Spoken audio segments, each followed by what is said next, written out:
এ যেন রং তুলি দিয়ে আঁকা এক সুন্দর ছবির মতো গ্রাম। কি ভালোই না লাগছিল এইদিকে তাকিয়ে তাকিয়ে এই গ্রামগুলোকে অনুভব করতে। সত্যি কত সুন্দর না, একদম পরিষ্কার পরিচ্ছন্ন। আমার তো ভীষণ ভালো লাগছিল এই গ্রামের দৃশ্যগুলো দেখতে দেখতে। আমাদের যে বেঙ্গলে কত জায়গা আছে এরকম সুন্দর, সত্যি চোখ ধাঁধানোর মতো। আর এই গ্রামগুলো তো অতি সুন্দর, চারিদিকে চাষবাস হচ্ছে, গাছপালায় ভর্তি, এত সুন্দর হচ্ছে সবুজ। এই দেখতে দেখতেই কিন্তু কখন যেন চলে আসলাম আমরা দীঘার স্টেশনে। আর দীঘার স্টেশন থেকে আমরা যেতে যেতেই কিন্তু জগন্নাথের যে মন্দির করেছে সেটা কিন্তু আমরা দেখতেই পাচ্ছি। স্টেশন থেকে কিন্তু জগন্নাথ মন্দিরের দর্শন পেয়ে গেলাম। তারপরে তিনজন মিলে গুটি গুটি পায়ে কিন্তু এগোতে থাকলাম আমাদের হোটেলের দিকে। আসলে অনেক ভিড় ছিল, প্রচুর মানুষের সমাগম। আসলে দীঘা একটা এমন জায়গা, প্রত্যেক দিনই প্রচুর মানুষ যায় এখানে। প্রচুর মানুষ তার ফ্যামিলি নিয়ে, বন্ধুবান্ধব নিয়ে কিন্তু আড্ডায় জমে ওঠে। তো চলো আমরা হোটেলে যাই।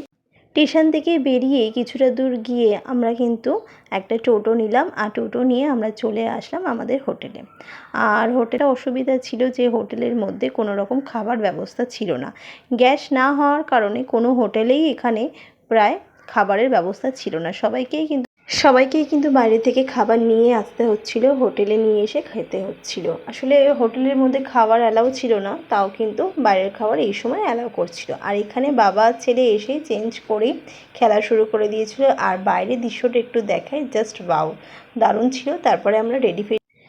তারপরে কিন্তু আমরা রেডি হয়ে চলে গেলাম সি বিচে। আসলে একটু হালকা ব্রেকফাস্ট করে নিলাম। যাওয়ার পথে কিন্তু আমরা লাঞ্চটাকেও অর্ডার করে দিলাম। যেহেতু হোটেলে কোনো রকম ক্যান্টিনে বা রেস্টুরেন্টে খাবার পাওয়া যাবে না, সেই জন্য খাবারটা আমাদেরকে বাইরে থেকেই আনতে হবে। আর এখানে দেখো আমরা হাঁটছিলাম, হালকা রোদ তো ছিল, তার সাথে ছিল দারুণ হাওয়া। আর এখানে একটু ছেলে রাগারাগি করছিল, কারণ ও রোদের মধ্যে হাঁটতে পারছিল না, কিন্তু হাওয়া দিচ্ছিল, তাতে কোনো অসুবিধা হচ্ছিল না। আসলে ঘরের ভেতরে থেকে থেকে বাচ্চাগুলোর এমন হাল হয়ে গেছে, আজকালের বাচ্চাগুলো না সব কিছুর সাথে একদম নিজেকে মানাতে পারে না। তাই দেখে বড়ই অবাক লাগে না? আসলে ঘরে থেকে থেকে একটু ঘরকুনোও হয়ে গেছে এরা।